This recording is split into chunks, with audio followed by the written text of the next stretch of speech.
waxaa la rabaa dalka iyo dadka in loo turo waxaa la rabaa in la ka saaro qoorta iyo luqunta dalka isaga xiran yahay doorasho bismillaahir rahmaanir rahiim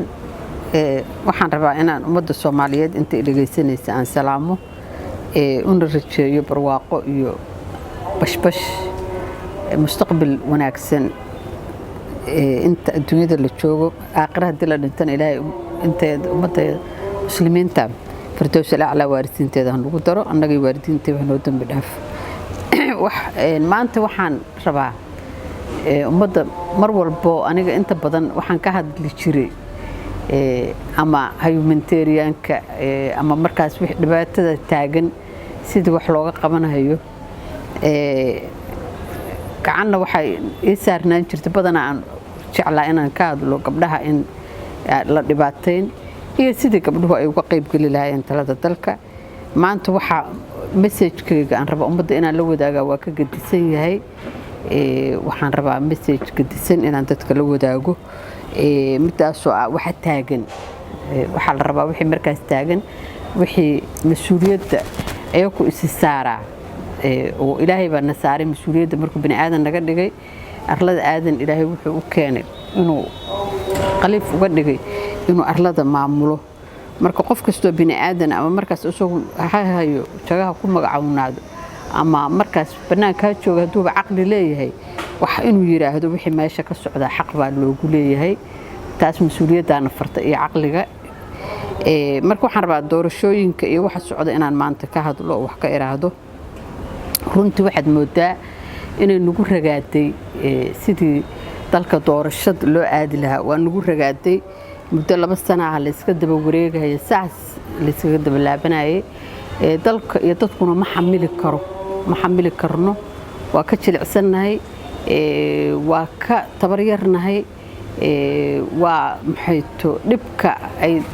keenayso inaan institutionadu shaqeynayno dalkii awal fragile ahaayo ku jiray dhibaatooyin badan haddana in caqabad siyaasadeed ay korfuusho dadku waa inta ma qaadi karaan mana xamili karaan dalkaanu marka wuxuu soo maray dhibaatooyin badan oo aanan isweydiinayno 30 sano soo noqonaysay wuxuuna u soo maray dhibka waxay ahayd in uu tooso mar hoggaanku haduu inta tooso ummaddu ay heli tala haday ummaddu haysato dhib ma gaaro marka in dawlad la dhiso institution la sameeyo waxaan u maleeynaa waxay nagu qaadatay markaan 15 sano meelahaas aan dhibaataysnayno dadku qoriyo haysteen la kala celinayno sida loo kala xoog badan yahay la isku xukumayo dalkan wixii ka dhacay ana waxba isaga sheegayno anu marka qaar kood waxaan iraahdaa wax bini aadan ku fakaro oo dalkan ka dhicino waa yar yihiin waxba noo dhimanayeen runtii oo waxba waxa dhibka duusir ragaad hadba waxba la arkay laakiin waxyaalo badan baan aragnay oo bini aadamka aanu fiicneen in lagu sameeyo la isku sameeyay markii dalkan ay dawlad la'aanta intuu ahaa alxamdulillaah rabbil caalamiin dad baa gurmado istaagay abaar baa dhici jirtay daadad baa dhici jiray dhib baa dhici jiray dad baa taagnaa wada culumaa u diinka ganacsatada dhalinyarada aqoon-yahanka hooyooyinka dad baa u taagnaa ayadoon dawladnimo jirin bay inta isu yimaadeen waxay war maxaan sameeynaa dadka qaar waa dhintay qaar waa nool yahay qaar waa jilicsan yahay qaar waa yaaban yahay oo maxay meel buu inta fariisto fiirinaya sida wax u socdaan maxay yeelay mar waxa ay gaaraan meel aad wax ka qaban karin uu yaaba dadka ka soo haray anu marka dadkii yaabana hadda waxaan rabaa inaan hadlo iraahdo war yaabka wax tari mahaye inaad fikirtoon meel fariisanee halaga hadlo waxa jooga waxaan u maleynayaa intii joogtay annagoo maxay la isu yimaado baahoon Afrika Ilaahay noo keen raadiyo la yiraahdo runtii waxaan iraahdaa raadiyo dadka codka u furay hoon Afrika waxayna gaarsiisay marka inaan hadaan wax aruursanayno ku aruursano inaan hadaan wax sheegayno ku sheegno inaan isu nimaadno wiilasha meesha deganaa goob la isugu tagana waa ahayd raadiyona waa laga hadlayay waa la baabi'iyay balaa waxba ku dhacay laakiin anigu waxaan u aqaan waligeena inta nool aan sheegaya taariikhda Soomaaliya soo laabatay oo cusub inuu qayb ka ahaa marka dadkii inta waqtiga shaqeynayay oo hawsha qabanayay waa joogaan qaarkood lamana maxayto waxay noqotay wixii in uu wax isku qasmeen wixii socoto hore iyo gadaal aan u soconaba hadda waxay soo taagan tahay saaki waxay tahay niman odayaal oo mas'uuliyiin oo gobolada odayaalka ah oo meel fadhiya waxbay soo saareen niman kale oo odayaal oo mas'uuliyiin oo dalka mas'uuliyad fiican ka soo qabtay soona shaqeeyay ayagii un baa isku jawaabay waxa ka maqan dadkii intii kala meeshii ka baxday waxa la isku haystaa oo tahay doorashadii dalka waxaan ka xumahay constitution la raacayo qodob la isku haystaa ma jiro oo la leeyahay war adigu kaasaad ka boodo qodobkaasaa qaldamay gadaal loogu soo laabto qof walba intay fariistaan baa qolo walba ra'yigooda soo jeedisaa kuwa kalena waxay ku naqdinayaan ra'yiga ay soo jeediyeen saas marka si ma ahan waxay ila tahay waxay u baahan tahay taladu in la badiyo waxay u baahan tahay waxa dalku culumaa u diin buu leeyahay dalku waxgarad buu leeyahay aqoon-yahan buu leeyahay dhalinyaro leeyahay hooyooyin buu leeyahay dadkii 10 sano dalka maamulahayay ayadoon dawladu jirin oo isku xirahayay gobolada iyo dalka waxay ahaayeen ganacsatada waxay ahaayeen wada culumada waxay ahaayeen haweenka waxay ahaayeen dhalinyarada dadkii waa joogaan marka nimanka mas'uuliyiinta oo odayaasha kuwa hadda ku fadhiya kuraasta iyo kuwa kuraasta hadda raba inay ku fariistaan oo markii hore ku fadhiyi jirayba ixtiraam iyo sharaf baan u hayaa laakiin waxa la rabaa dalka iyo dadka in loo turo waxa la rabaa in la ka saaro qoorta iyo luqunta dalka isaga xiran yahay doorashada waxa la sameeyay dawladii 2016kii maxay dalka loo doortay transitionkii bay ka baxday waxa loo igmaday in dalka ay qof iyo cod doorasho ay geyso waxa dadaashay waxa la bilaabay guddi waa la sameeyay commissionkii baa maxay shaqeynayay commissionkii shaqeynayay asagoo shaqadiisu socota haddana waxa laga maarmi waayay 7 nin inay qol gasho oo masiirka ummadda ka taliso albaabka la dhoofto baa laga maarmi waayay sababkan anu ma sheegi karo saasa looga baxay 2016kii waxay ahayd in la wado doorasho qof iyo cod la gaarsiiyo dawladdu inta aan ogahay waa la diyaariyay waa la shaqeeyay last minute-kii waa la diiday waxaan jirta oo qof walba uu ogyahay commissionkii inay yimaadeen baarlamaanka gudoomiye Xaliimo Ismaaciil ay sheegtay in 9 bilood ay ku qabanayso doorasho qof iyo cod dalka ku gaarsiinayso waxa ay noo sheegtay waxayna shaqeynaa waxa u maleeyaa markaas 8 sano commissionku waa shaqeynayay waa la diiday haddana 2 sanaan marayna iska daba wareegaynaa marka sidaan ma ahan dad waaweyn baan nahay dad wax garanayaan nahay dad dawlad ku soo shaqeeyaan nahay dad dawlad la'aan soo shaqeeyaan dad dawladooda ayagu markay ka burburtay isku soo dhoodhoobtay oo samaystaan nahay carta waxa laga soo sameeyay in dawladda loo saldhigo baarlamaankii carta wuxuu ahaa hadaan qaldanan iyo dawladii ka timid 80% aqoon-yahankii dalkay ahayd baa ka carta ka soo laabtay hambadii baa la soo celiyay dawladii oo shaqeynaysa baa dhibaato lagu horgeeyay laakiin waxa halkaan annaga aan ka helnay faa'iidadii laga helay waxay ahayd in dawladnimo unkantay waxay ahayd marka in laga sii badiyo laga sii balaariyo oo laga sii kobciyo carta waxay ka bilaabeen waxaan u maleynayaa saldhig markii charterka la sameeyay waxa uu ahaa oo laga soo qaadanay wixii loo baahdo constitutionkii dalka 60ka u yeelay imbigaati markaan tagnana waxa lagu shaqeynaa charterkii carta laga sameeyay iyo constitutionkii labadaas laga soo saaray charterkii looga soo saaray imbigaati constitution baa maxay laga soo shaqeynayay muddo marka marjac constitutionku muxuu na tarayaa haduusan marjac noo ahayn oo qodobkii la isku qabtay aanan asaga ka saxanayn war qof kasto bini aadan oo maskaxdiisa wuxuu ka keenay dalka kaligiis lagu ma maamuli kare amarku waa inuu noqdo iyo umurtu mid lagu heshiiyay oo lagu tashaday oo la soo wada saaray hadday noqoto anigu waxaan fakaray baan dhigayaa may waxaad fakartay wax kale aan anigu baan ka sii hayaa saas ummadu kuma badbaado kumana socoto lagumana shaqayn karo waa waxa labada sano la isaga daba laabanaya dalkan waxaan u rabnaa doorasho qof iyo cod in loo helo doorasho qof iyo cod inuu dalku helaan rabnaa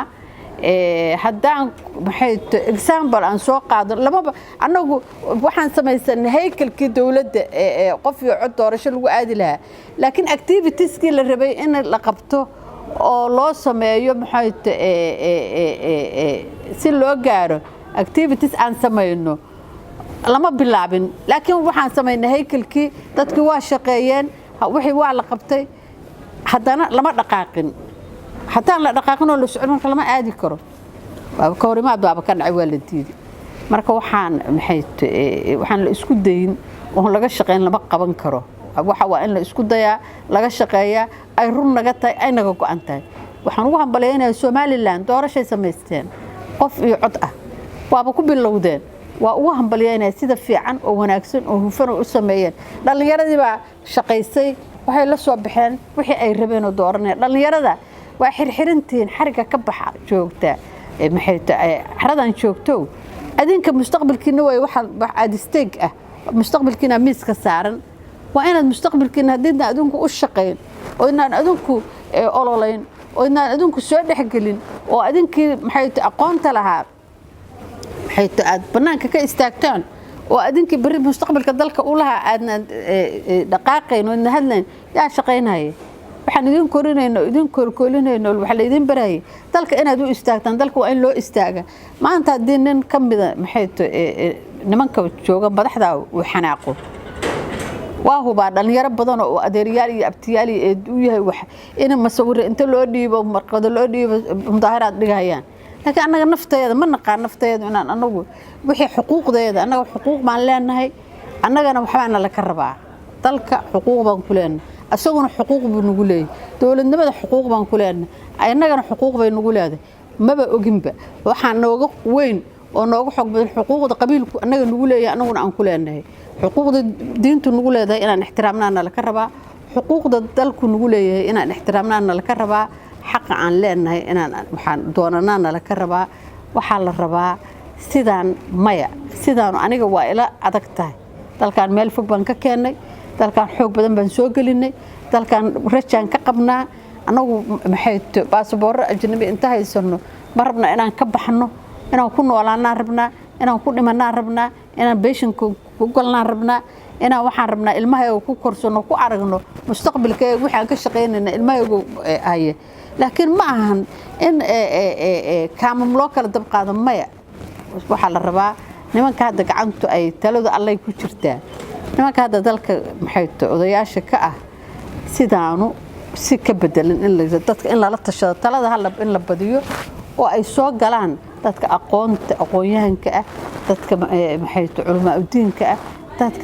dadka dhibku u yaalo dib haduu dalkan ku dhaco waa is ognahay dib haduu dhaco wuxuu u yaalaa wixii wax garanaya war wixii wax garanaya dhibku u yaalo hadda ha aamusinina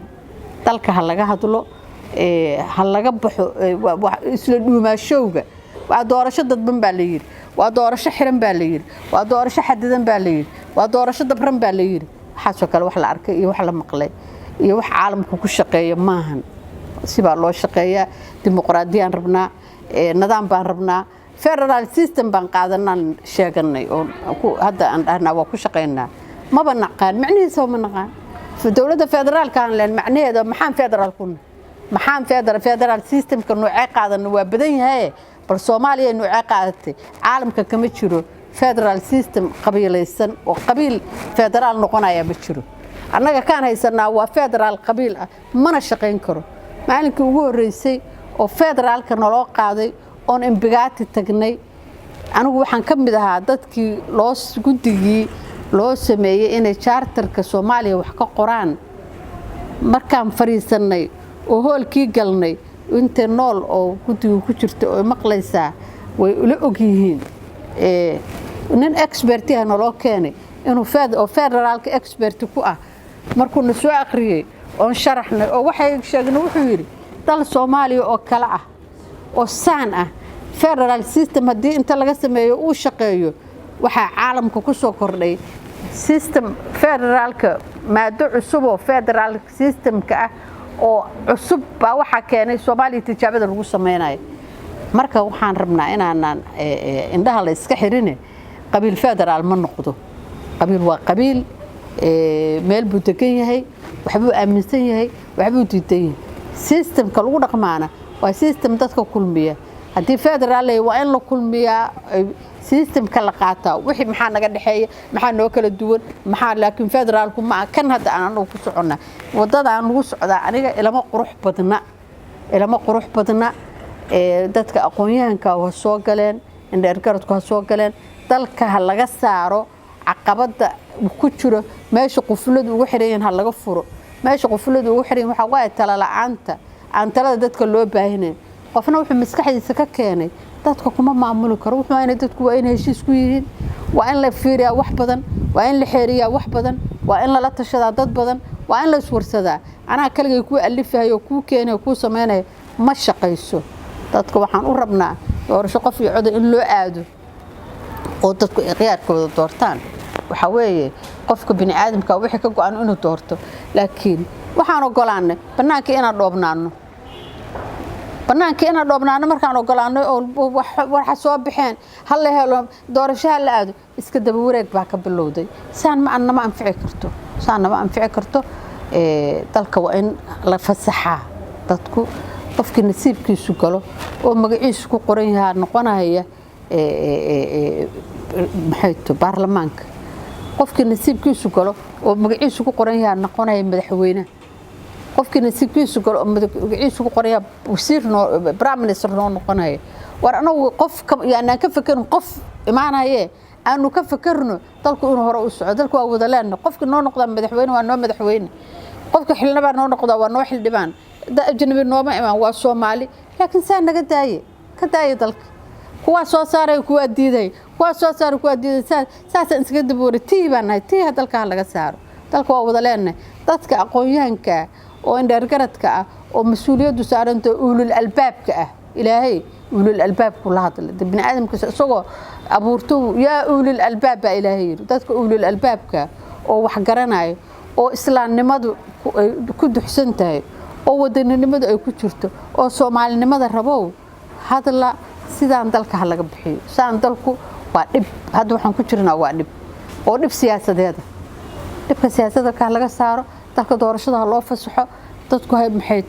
xildhibaanada soo galaano madaxweynaha hadda hortaano shaqadu noo socoto anuu saasaan dhihi lahaa waxaan u rajeynayaa ummadda Soomaaliyeed bashbash iyo barwaaqo waxaan u rajeynayaa ummadda Soomaaliyeed Soomaaliya magac iyo sharaf iyo muuno baa caalamka ku lahayd calankeyga buluuga oo cirka u eg oo xidiga dhexda ku shanta geesuhu waa nooga qurux badnaa calan qurux badan oo nabadeed oo wuxuu ahaa loo soo maray halgan oon cayaar ku imaan calanku cayaar kuma imaan rag baa aakhiro u jira rag baa maxay dhiigoodii soo u huray gabdhaha aakhiro u jira dhiigoodii u huray please yaan lagu cayaarin calanka iyo ciidda dhulka ugu hodansan baa ilaahayna siiyey buqcadda ugu maxay barwaaqada badan baan kor fadhinaa ilaahay waa noo nimceeyay waxaan naga maqan inaan anagu walaalaanahay inta la isku tanasulo dalka hore loo wado hadaan la isku tanasulno oo dalka hore loo wado ninban uu fiirsado feer u duubto mushkiladeeda leedahay midda labaad markaan ka hadlahayo miiska wada xaajoodka anaga dumarkayga hadda ma aqaan wax nool kaga bixiyay dumarka in gabdhaha lagu daro oo ay talada aan wax ka goyno lama maarmo lama kala maarmo